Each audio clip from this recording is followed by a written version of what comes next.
You know, for years, we've all learned to spot the suspicious emails, to avoid the weird-looking links. But what if the most dangerous threat isn't hiding in your inbox? What if it's just waiting for you, out there in the physical world? Today, we're going to pull back the curtain on the QR code trap and show you how scammers are using a simple tool of convenience to walk right past every single digital defense you have. I mean, just let that sink in for a second.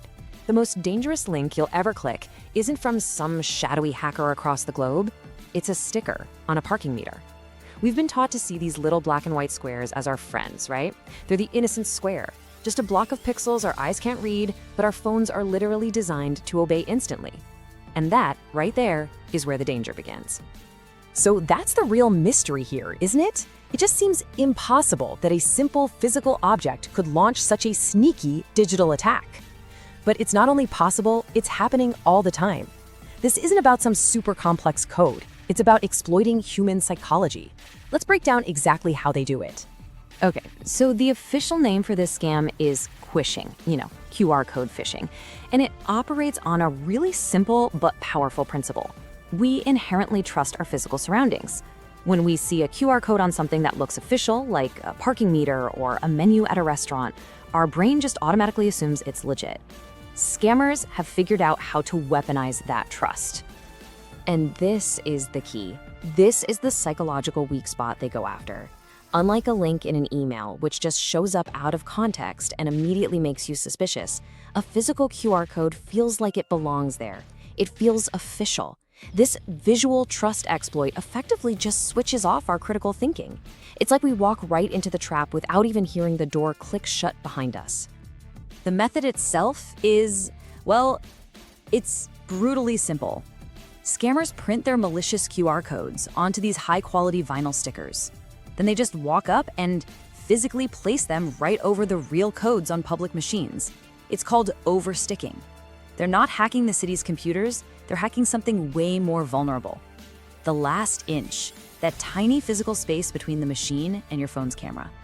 And that right there is what makes phishing so incredibly insidious. Your antivirus software, your firewall, your spam filter, none of them can see this attack coming because it doesn't start in the digital world. It makes a jump from the physical to the digital. So victims get zero warning. They often have no idea they've been compromised until a complete digital copy of their identity is sitting on some criminal's server. All right, so let's actually break this down. Let's look at the anatomy of this whole operation. And you need to forget the image of some lone hacker in a dark room. This is a carefully planned 6-step procedure. It's a funnel, and it's designed to move you from a state of total trust to total compromise in less than 60 seconds. Let's walk through it. Okay, so it all starts with environment seeding. A scammer physically puts these fake decals in places with lots of foot traffic. Then comes the procedural hook. See, you're not just scanning this for fun, right? You have a goal. You need to pay for parking, you need to see a menu. That urgency creates this laser focus on just getting the task done. Third is the silent redirect. You scan the code and your phone is instantly passed through something called a rotating redirector. It's an invisible middleman that sends you to an ever-changing list of scam websites, which makes them way harder to block. Fourth, we have frictionless harvesting. You land on what's called a mirror site. It's a perfect clone of the official payment portal. It looks right, it feels right, and it asks you to enter your credit card or log in. And then we get to the fifth, and this is the most critical step, extraction and exit. The second you hit submit, your information isn't going to the city. It's being sent directly to the scammer's command and control server, their central database for all the stolen credentials. And here's the absolute genius of that last step, seamless concealment. To make sure you don't get suspicious, the fake site immediately redirects you to the real site where you complete the payment. You pay for your parking, you get your receipt, and you walk away, completely unaware that a digital ghost of you now holds the keys to your entire financial life. So, we've seen how it works, but the bigger question is, why does it work so well? And let me be clear, this has zero to do with how smart you are. This scam succeeds because it's targeting the fundamental operating system of the human brain. Look, our brains are basically efficiency machines. It's something called heuristic processing.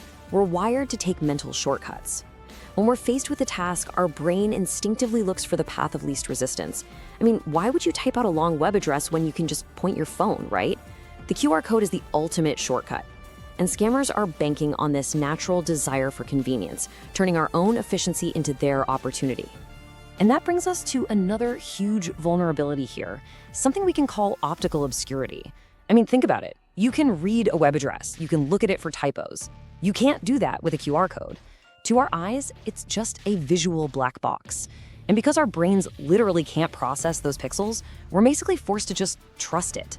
That total inability to visually check where you're going just bypasses all of our natural skepticism. So what scammers do, and they do this masterfully, is they create what's called urgency-driven arousal. That parking meter is ticking. Your slow, analytical brain, what psychologists call System 2, is being completely sidelined by the immediate need for a solution. The scam is designed to appeal directly to your fast, reflexive System 1 brain, the one that prioritizes speed over careful thought. That sense of urgency hijacks your rational mind. Okay, so we've spent a lot of time breaking down the threat. It's a bit scary, right?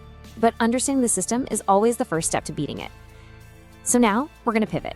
We're going from being a potential victim to being an active analyst, and I'm going to arm you with clear, actionable defense strategies that put you back in control.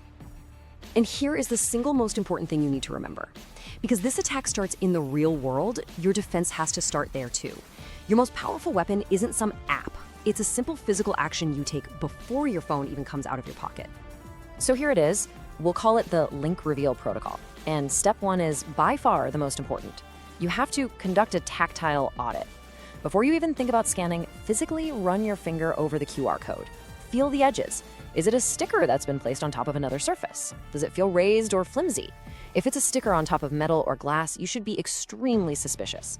This simple physical check is your absolute best line of defense.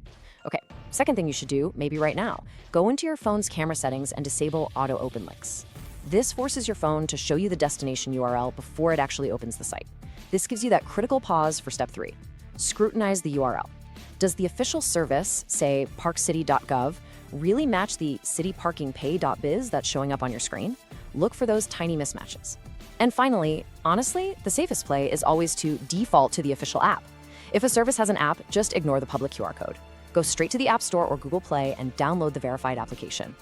So as we start to wrap this up, let's try to boil everything we've learned down to one single powerful principle. This is the new mindset that you have to stay safe in a world where the digital and the physical have completely merged. Here's the gut check. Here's the fundamental difference you have to feel. A legitimate service needs your $10 for parking. A scammer doesn't care about the $10. They want your credit card number, your Apple ID password, your Google login. They want access. If a QR code for a simple transaction is asking for credentials that seem way over the top, it's a harvest, not a service. All right, so let's just do a quick flyby of the key points. The scam is Quishing, and it's done through physical oversticking and digital mirror sites. It works by exploiting our natural visual trust and the optical obscurity of the QR code itself.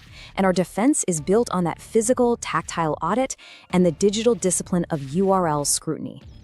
You know, for decades, the golden rule of email security has been this. You hover your mouse over a link to see where it really goes before you click.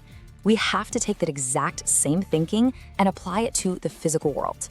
This is the new mantra. It's the new security habit you have to build. Read the link, not the pixels. Because from now on, if you can't hover, you don't click.